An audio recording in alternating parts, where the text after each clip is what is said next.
We're going to talk about the number of people who have, young people, especially young people, consuming alcohol.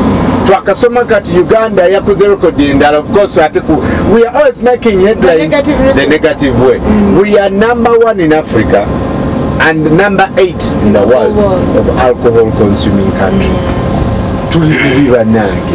Why are we doing this? To jump into our details, of course, about how much alcohol we consume. Now, yeah, that's not a good record. But I don't know if you have seen it before. They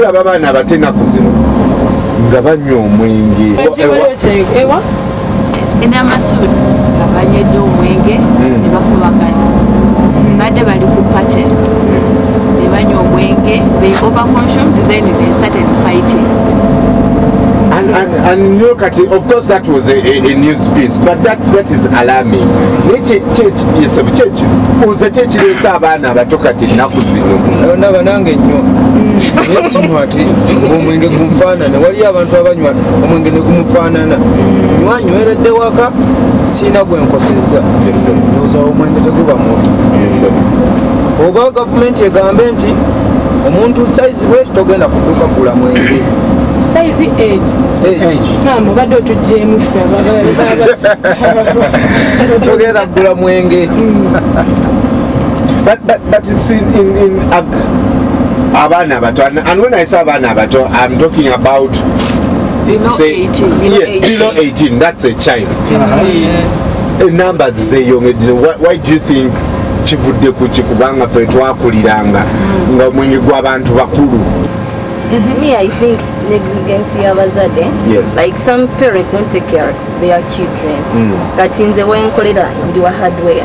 Yes. Wabadde discussion like 2 days back. People were arguing. Omuntu nasoma nabera ne degree.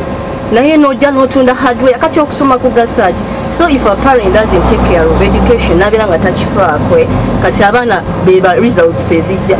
Omwana abera teyasoma because parent yakula alina sente ng'atunda hardware naye teyasoma kati omwana bw'alaba nga naye asobola okuyitirako awo omwana alina atayise ku musomero byebyo byafuna ending up ng'anywedde omwenge because the parent teyafaayo yalabo okubeerawo n'akola because emulimu gwakola si gwa office kati ne office contributinga kinene ku baana bw'obeeramu environment y'aba intellectuals abaasoma olina engeri gy'ofunamu knowledge ate okusinga gino emirimu egyaffe kubanze ntunda hardware naye I went to school I have a degree kati discussion yaabwe yabadde yakuopposinga nga bagamba omuntu n'osoma n'ojja n'otunda hardware. So I was so touched nengamba kati abaana baabwe bagenda ending up nga tebasomye kati my point is omwana atasomye obutasomesa abaana n'obutafaayo abazadde kyekireetera abaana okubeera nga they go out ne banywa omwenge ne other intoxicants enjaga no ekyo butasoma kwanze kyokutambulako mu ntinde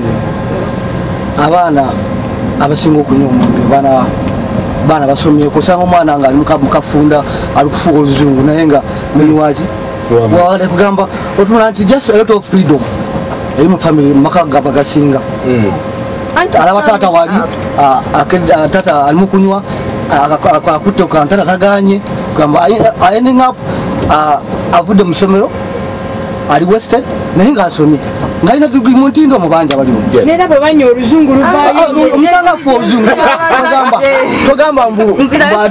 togamba mbu ate abatasomye ate olasanga abaana ffe nga bama batasomye tulina obuvunaanyizibwa okugamba oyanguwirira olaba oli nomubuvana oyanona kibudde bwogenda mu ssomero niwebuuza wayi naye katifamu abasomyeko akatonotono aliso osanga katulizeko haji tulizeko omuntu omu one by one. Before going there mama wange ono ayogeddeko n'adda kubaki bazadde. Me I don't think that is the issue. Issue it's the government. Government encourages young people to take alcohol. How does that happen? Let him finish his point. How? You supplement. You have what we call an advertisement within the media. The media. Yes. There is a certain thing which says that alcohol shouldn't be sold by to persons of 18 and below. Below 18. Below 18. Yes. Oli omwami ye yagambye anywa, oli yanywa. Kyekikunyweesa omwenge. Nze nnyo okukakkanamu. Nsobola kunywa Kristo. Kristo talina kyankola ku bwongo. Okukakkanya otya? Okukakkanya ku bwongo. Nze nva ku mulimu nkooye. Enywamu bbiya zange 2 ngenda okuzuukuka nga ngenda okutegeera nga neebasadda. Abantu abasinga banywa katuwuliriza omuntu omukono banti ayinza okuba nga avudde ku mulimu atafunye kasente ng'ebirowoozo ayina bingi, ayina okuwerera abaana, ayina okukola ki kati n'asalawo okukola ki kuba nti anywako akatono akendeeze Right. Sikwe kukakanya. What are the reasons? Why do you think people drink? No, kiriwo ekiti okunywa nange naye nga kugamba ebanga program yobukagamba ebanga passing time but kugamba government erina okuteeka policies kugamba eteekawo rules ezikendeeza kuti kubanga kati gwamanyi oyinza okuba nga government ewaliwo rules nga wona agenda e Kenya nebagamba nti ba ezigulawo 11 nezigalawo saawa 3 ezekiro gwebasanga yenna ekiro muki which is not here. Omwana omuto. Omwana omuto at times ekisinga obanywesa because of peer groups. Eyo masomero gye bagenda naddala, let me say the campuses, when they reach there they find other people boozing, and these ones who doesn't booze they start boozing also because of peer groups. And another thing why those people booze, because ever when the government reads the budget, alcohol ever it puts it on bei ntono ever mwenge goba guteka ku bei ntono emisolo mitono tobola nga bana we they overbooze kuba mwenge sigwa sente nyingi. Right. But why is there an increasing number of persons under the age of 18 years consuming alcohol? This is where I come to my point. Yes. That there is specific punishment for somebody who commits defilement. Why can't the government prepare that? Punishment. That when somebody is below 18, whether he's in what university, whatever institution, whether he's there or he's under his or her parents, should be dealt with that punishment. Right. I think that would be better, because if there is a punishment that my daughter or my boy commits what? Defilement. Yes. They don't ask me. They will just come and take the boy. Your boy did this and this and this. We are taking him in the court under the law. Why don't you put that thing? I like the discussion. Are we resigning? Are we leaving our children to umtwala musomero? You have no control over them now, because we also have information that some schools, in those canteens, alcohol is readily available in the school canteens. In hospitals where life is supposed to be saved, alcohol is being sold in hospital canteens. Let's take a look at Harriet Tiko, who is a counseling psychologist. Again, not to worry about addiction though. Kubanga, also kids are not just drinking alcohol, they are addicted to alcohol and drugs.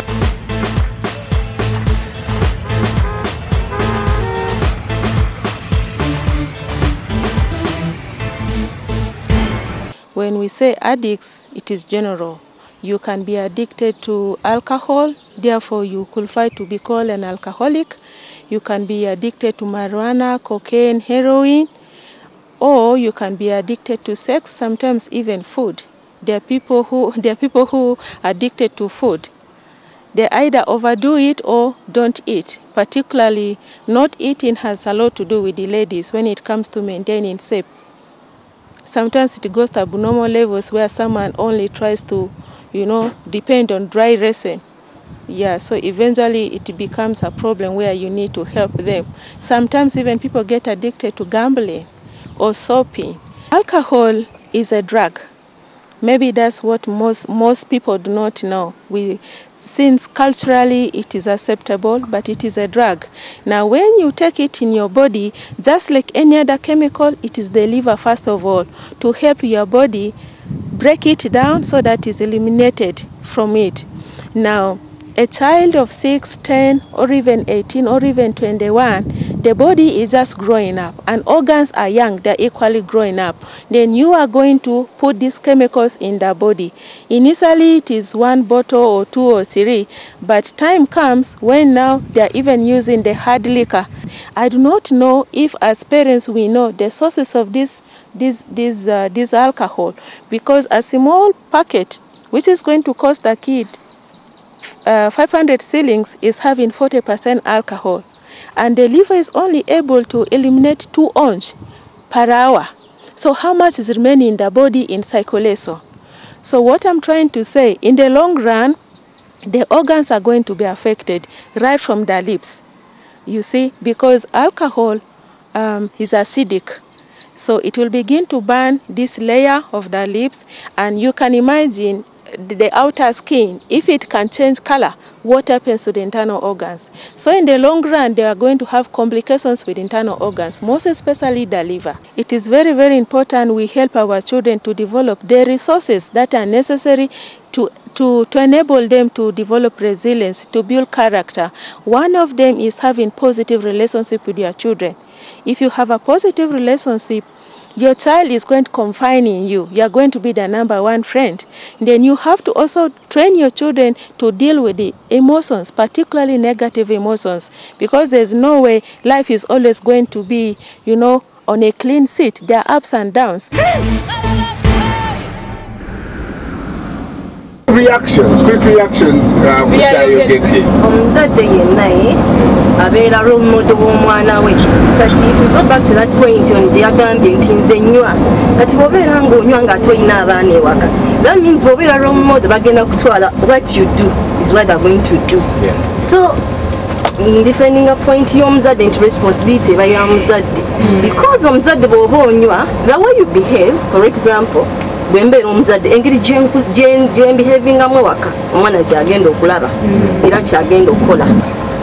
Mukyagambye nti omuzadde okwonoona omwana si bwe kiri.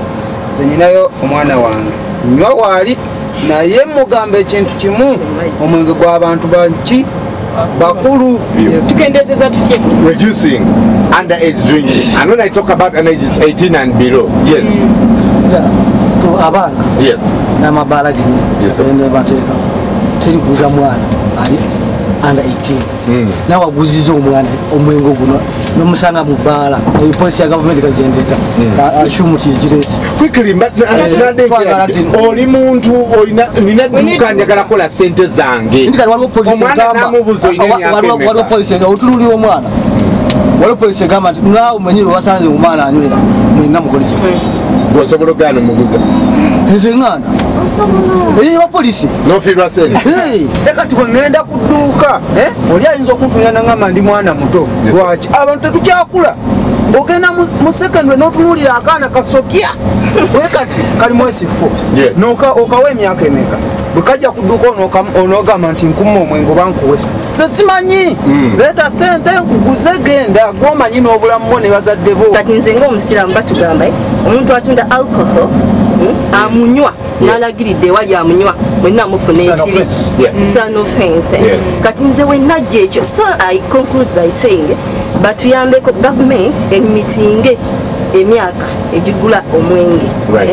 Then parents gamba omwana please tonywa mwenge n'okumukuba omukube.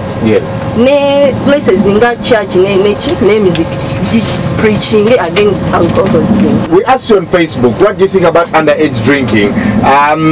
Growing Kita the third says, I don't see any bartenders asking for proof of age. Is that normal for a product that has age restrictions? But there's also one place that I know. Now Gama give us ID. If you don't present it, they chase you. I was bounced, but I was bounced. That's one idea, and I left. They said they never. But let's take a short break.